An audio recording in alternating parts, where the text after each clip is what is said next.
Hey everyone, welcome back to another Game Vault video. As always, I'm Cat the Beefy with the Game Vault, and big shock, The Sims is gay. Let's cue up the music, and we'll talk about this.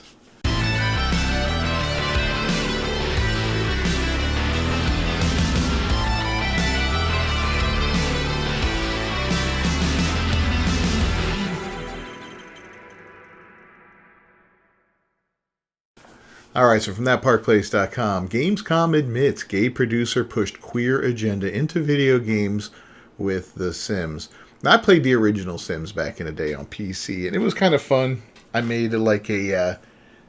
back then, it was before they had all these millions of like money-grabbing DLCs for it, like, you know, cowboys and Indians and going to school and all this other nonsense, careers and all. Yeah, it was pretty much a basic game. I think they might have had a few little ones. But they actually gave you a couple little sustenance. But there was a lot of places you could go to download new outfits and stuff like that. And I had fun because I made a neighborhood. I made all little tiny houses. And I filled them with white trash people. And just, they were all awful. I made it so that, like, there were lots of people that were in love with multiple people. So anytime a group of people got together, like if people came over to your house or whatever, inevitably there'd be fighting, which was always a blast.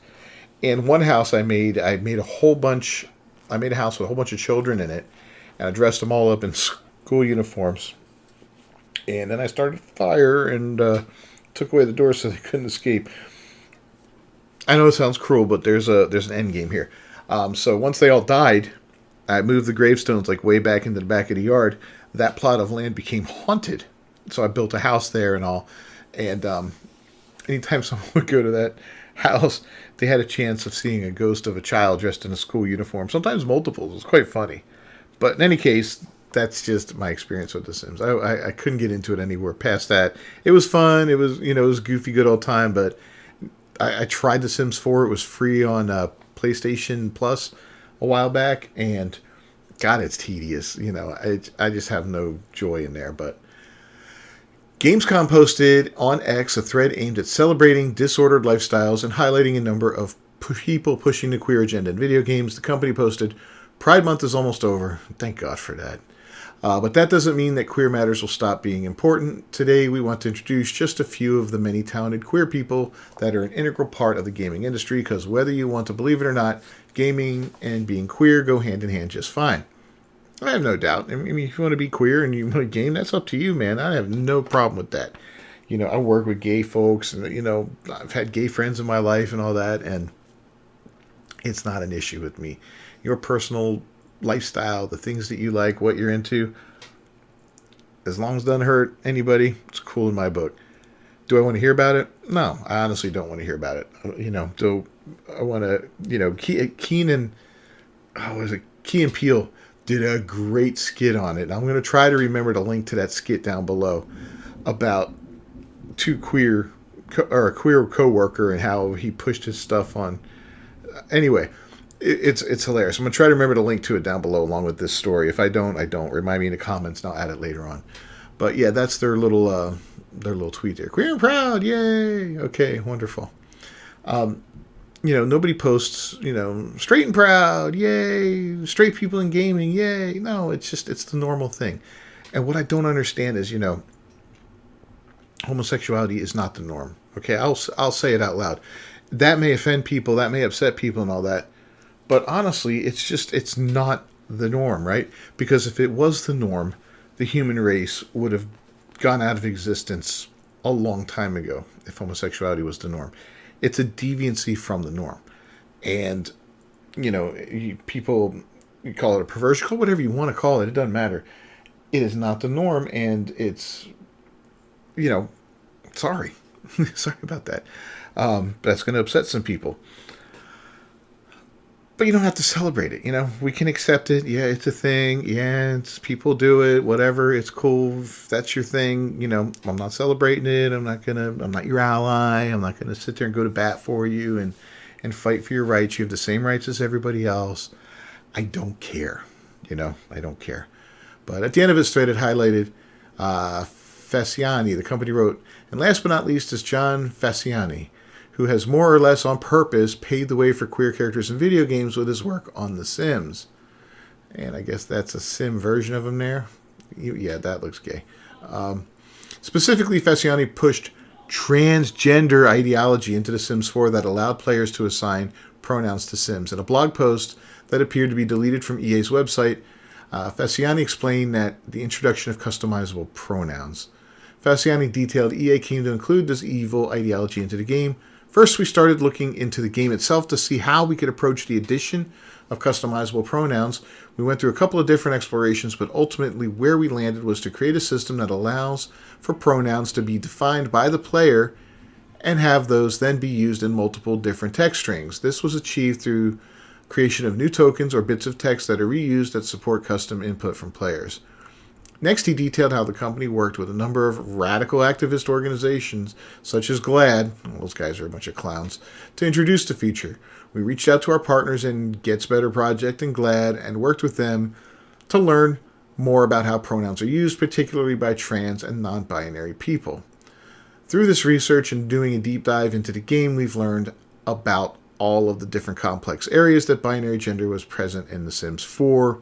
He went on to describe this new feature pushing this evil ideology as a step in the direction of a more inclusive experience for Simmers.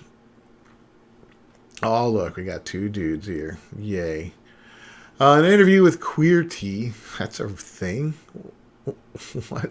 In an interview with Queerty about this change, Fasciani admitted that he and his team had been actively pushing the queer and transgender from within the company. He said, like Phil Ring, the Sims executive producer, said, "We've been thinking about this for a very long time, and it's been near and dear to a lot of us, especially those who are members of the LGBT community.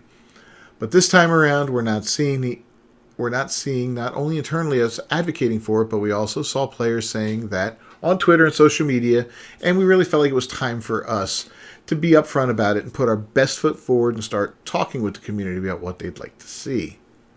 Later in an interview, he asserted, "Visibility and representation matters." There we go again. "Big things that helped me actually come out as a gay man was seeing more representation, not just film, television, but also on games as well. So I just hope that we're able to provide that through this feature for some folks who may not be in a place or situation where they're comfortable doing it outside of a game and then eventually become comfortable doing that in the real world." Wow, Fasciani, it sounds like you're trying to actually promote homosexuality and turn confused people in that direction, which is kind of abhorrent in my opinion. I mean, let things be, let things be. If somebody's confused or kind of weirded out or has some kind of mental disorder and all that, doesn't mean they're gay, and you don't have to promote them. It's like, well, no, you're just gay. Well, no, maybe they've got a problem. Maybe they're sick. Maybe they've got something going on in their head, and they should actually talk to a professional, a mental health professional, instead of maybe playing a video game with a bunch of queers in it and then thinking, oh, you know what, I'm going to be queer. A lot of this, in my opinion, I'm no doctor, of course, I'm no psychologist, so, just take this as a man who observes humanity and who's been around for a long time and has watched this thing balloon out of control since I was a child. Back in my day, you had one gay kid at school, and that was pretty much it. And yeah, he got picked on a lot, but also, he didn't get picked on a lot because he was, he had a whole bunch of girlfriends and stuff like that that would hang out with him. And, oh, you leave him alone. Charlie's nice. It's like, well, all right, whatever. But as things got more and more normalized, more and more people came out of the closet. And, what's the cause of that? Is it because we've normalized it and it's on TV more and now, more people are like, well, I guess that's me. I don't know. I've met people that claim that they are gay and they're not gay. It doesn't come, it's like, well, have you had a boyfriend? No. I've only dated girls. Well, why are you gay now? Well, yeah, I'm just gay. It's like, well, do you even know what it means? It's like, well, I'm non-binary. Why are you non-binary? Because I like some stuff that women like. Okay. Everybody has a masculine and a feminine side to their personality. It doesn't necessarily mean you're non-binary. It just means you're in touch with certain things, I like to cook. Cook is, that's traditionally a feminine side of the personality. At least it was for a long, many, many years. I mean, some of the greatest chefs and all are men, but I'm just saying I enjoy that. I enjoy that feeling of feeding a crew and all that. And it, doesn't mean I'm gay or anything. Maybe that's a bad example. I don't know. But whatever. In an interview with The Guardian, Fasciani made it abundantly clear that he was pushing the gay agenda, not only into games he makes, but in the people who make them. He said, I'm an openly gay man working in the games industry. So for me, I have a vested interest in greater inclusion, not just in the games we play, but in those who make games. It is an art form that speaks to a lot of different people and backgrounds, and the more we include all those people, the better it is. A big reason I felt comfortable to come out when I did, even though I have a wonderful, supportive, loving family, was seeing representation of gay men within games, knowing that there were other people out there like me, seeing people in the media and in games, living their truths and helping inspire me to become more comfortable with who I am, he added. Yippee-ki-yay, bro. I mean, I'm happy for you. Ooh, you're gay. Yay. Why? Why do you need to be gay in a game? Why does it need to come out and bring you out of it? Like, here's an idea. Sims 5 comes out, right? Sims 5 comes out. It's a normal game, whatever. Boom. What if you made gayness one of those many monetized DLCs?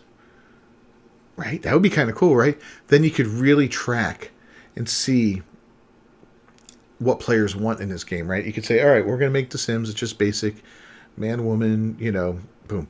Now let's add on children. Children will be a DLC pack. Let's see who wants traditional families. And then let's make the LGBT DLC pack. And let's see who goes there.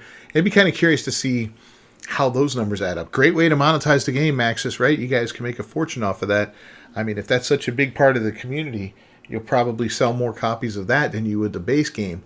And you definitely wouldn't sell any family ones, that generate around, or that focus on family and children and raising those children and all that, right? I would be curious to see how these kind of numbers do. It'd be very, very interesting.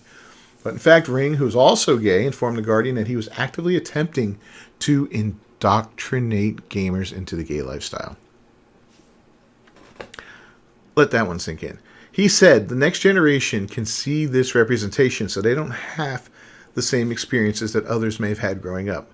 Decades ago, there wasn't a lot you could see in the gaming space or even media in general that felt like it was your identity.